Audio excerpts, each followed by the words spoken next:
The glass doors of Meridian Tech gleamed under the autumn sun as Marcus Chen pushed his cleaning cart through the lobby at dawn. 6 months into his janitorial job, he'd learned the rhythm of the building, when the executives arrived, which floors stayed empty, and most importantly, when to stay invisible. "Did you hear? She's coming back today," whispered Sandra from reception as Marcus emptied her trash bin. He hadn't heard. He rarely did. Information flowed around janitors like water around stones. By noon, he understood. Victoria Ashford had returned from her 5th boarding school expulsion in 3 years. At 17, the founder's daughter was legendary throughout Meridian's 12 floors, not for achievements, but for chaos. Marcus had cleaned up after her previous visit, shattered vases, documents torn and scattered, furniture overturned in her father's office. The elevator doors opened on the executive floor, and she emerged, blonde hair in deliberate disarray, designer clothes worn like armor, eyes cold and calculating. She surveyed the space like a queen examining a disappointing kingdom. "You," she pointed at Marcus without looking at him. "Coffee. Black. Now. I'm maintenance, not, do I look like I care what your job title is?" Marcus met her eyes. Something flickered there beneath the contempt, something hollow. He'd seen it before, in different faces, different circumstances. The particular emptiness of someone fighting a war no one else could see. "I'll show you where the coffee station is," he said evenly. Her laugh was sharp. "Are you serious right now?" "Very." For 3 seconds, Victoria Ashford looked genuinely surprised. Then her expression hardened. "You're fired." "I'll make sure of it." "Probably," Marcus agreed, returning to his cart. By week's end, the executive floor was a war zone. Victoria had reduced 2 assistants to tears, thrown a laptop across the conference room, and screamed at her father that she'd rather die than pretend to care about his pathetic company. Marcus cleaned it all, the broken glass, the scattered papers, the coffee stains on walls. He worked quietly, methodically, never complaining. On Friday evening, he found her alone in her father's office, surrounded by files she'd pulled from cabinets and strewn across the floor. She was reading them with surprising focus. "Still here?" she asked without looking up. "Building doesn't clean itself. My father's meeting with the board about me right now. 3rd floor conference room. They're discussing which institution to ship me off to next." Her voice was flat. "There's probably a file about it in this mess somewhere." Marcus began picking up papers, organizing them into stacks. "I didn't ask for your help." "I know." She watched him work for a moment. "You're not afraid of me." "Should I be? Everyone else is. Or they pretend I don't exist. You're the only person in this building who treats me like a regular human being instead of a bomb about to explode." Marcus continued organizing. "Maybe that's because I don't know you as the impossible daughter.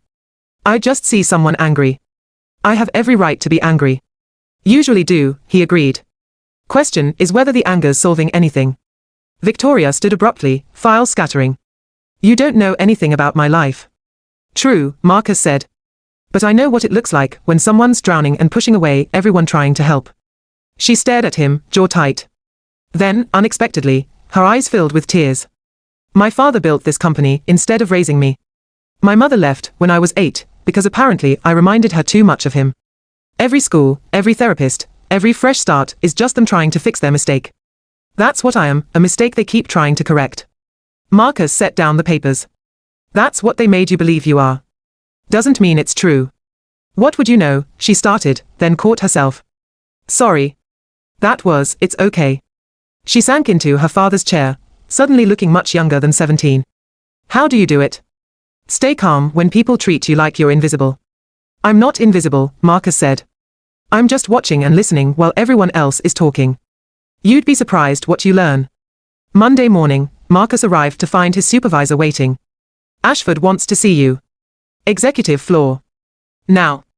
Marcus rode the elevator expecting termination papers. Instead, he found Victoria's father, Robert Ashford, behind his massive desk, looking haggard. "Mr. Chen. My daughter has made an unusual request." Marcus waited. "She wants you assigned as her. I'm not quite sure what to call it. Mentor. Supervisor." Robert rubbed his temples. "She says if I'm determined to force her involvement in this company, she'll only work with you. Said you're the only person here who doesn't treat her like a problem to be managed."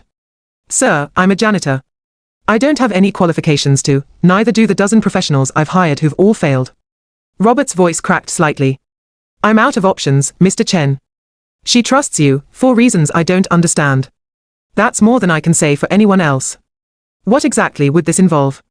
"She shadows you. Learns about the company from the ground up. Sees how the actual work gets done instead of just the boardroom version. If she can last 3 months without an incident, I'll consider letting her enroll in community college instead of another boarding school. Marcus thought about the anger in Victoria's eyes, and the fear underneath it. I'd need complete authority. If she acts up, I address it my way. No interference. Robert looked startled, then slowly nodded. Agreed. You'll start in the mailroom, Marcus told Victoria the next morning. She stared at the sorting bins with obvious disgust. This is a joke. Nope. Every piece of mail goes somewhere specific. Every package matters to someone. If you can't handle responsibility here, you won't handle it anywhere else. I graduated early from AP courses. I think I can sort mail. Then prove it. The first day, she mis-sorted half the deliveries. The second day, she improved. By week 2, she was training a new hire. Marcus watched her explain the system with surprising patience. They moved through departments, maintenance, IT support, the cafeteria kitchen, customer service phones. Victoria argued, complained, and frequently tried to quit. Marcus let her vent, then quietly continued the lesson. Why are you doing this? She asked one evening, exhausted from a day answering complaint calls. Doing what? Caring. Everyone else just wants me gone. Marcus organized his cleaning supplies. My daughter was about your age when she died. Car accident, 6 years ago. She was angry too, at me, at her mother, at the world. I was working 3 jobs, never home, thought I was doing the right thing providing for her. Turned out what she needed wasn't money. Victoria was quiet for a long moment. I'm sorry. Me too. But I learned something from losing her. Sometimes people don't need to be fixed or managed or sent away. They just need someone to show up consistently and give a damn. The crisis came in month 2. Marcus arrived to find Robert's office destroyed, worse than before. Victoria was gone, and security footage showed her leaving the building in tears after a confrontation with her father. Marcus found her on the roof, sitting at the edge, legs dangling over. Don't, she said as he approached. Don't give me the speech about how it gets better. Wasn't planning to. He sat beside her, carefully. Mind if I ask what happened? He found my acceptance letter. From Pacific Coast Community College. Art program. He said it was a waste, that I needed to study business or finance, something useful. Her voice shook. I destroyed his office and told him I'd rather die than become him. Marcus looked out at the city skyline. You probably would rather die than become him. Most people would. He's miserable. She glanced at him, surprised. But dying isn't the other option, Marcus continued. The other option is becoming yourself. And maybe that's an artist.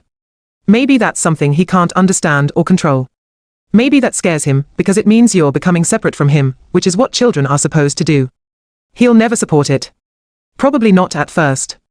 But you don't need his support to choose your own path. You just need your own courage. Victoria was crying now, really crying.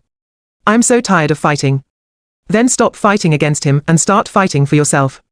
Not with anger or destruction, but with purpose. Show him who you really are instead of just showing him who you're not. 3 months later, Marcus stood in the back of the executive conference room while Victoria presented her proposal. She documented her journey through every department, identified 12 operational inefficiencies, and created a comprehensive report on employee morale and retention. But this isn't what I want to do with my life, she concluded, facing her father directly. I've proven I can understand this company. Now I need you to trust that I can understand myself. I'm enrolling in the art program at Pacific Coast. I'm moving into my own apartment. And I'm going to visit every other weekend, not because you require it, but because I choose to. The board members looked uncomfortable. Robert sat very still, expression unreadable, then he stood and pulled out a folder. I've been holding on to this. Your grandmother, my mother, was a painter. She gave it up to help build this company with my father. Always regretted it. He handed Victoria a bank statement. This is her inheritance to you. She specified it should only be released when you found your own path, not ours. Victoria stared at the numbers, then at her father. You knew. I knew. And I was terrified of losing you the way I lost her, to bitterness and regret. I thought if I controlled your path, I could protect you. Instead, I nearly destroyed you. His voice broke. I'm sorry. They stood awkwardly for a moment, then Victoria crossed the space and hugged him, tentative, uncertain, but real. 6 months later, Marcus received a package at work. Inside was a painting, the Meridian Tech building at sunset, but transformed. Where the glass should have reflected sky, it showed faces, janitors, mailroom workers, security guards, cafeteria staff. All the people usually invisible. The note read, "Thank you for seeing me when I couldn't see myself. My first gallery show opens next month. The theme is the invisible made visible. This one's for you." Marcus hung it in his small apartment, where the morning light caught it perfectly. His daughter's photograph sat on the nearby shelf, and sometimes he imagined what she would have thought of Victoria, how she might have been proud that her father had learned to show up. At work, the executive floor was quieter now.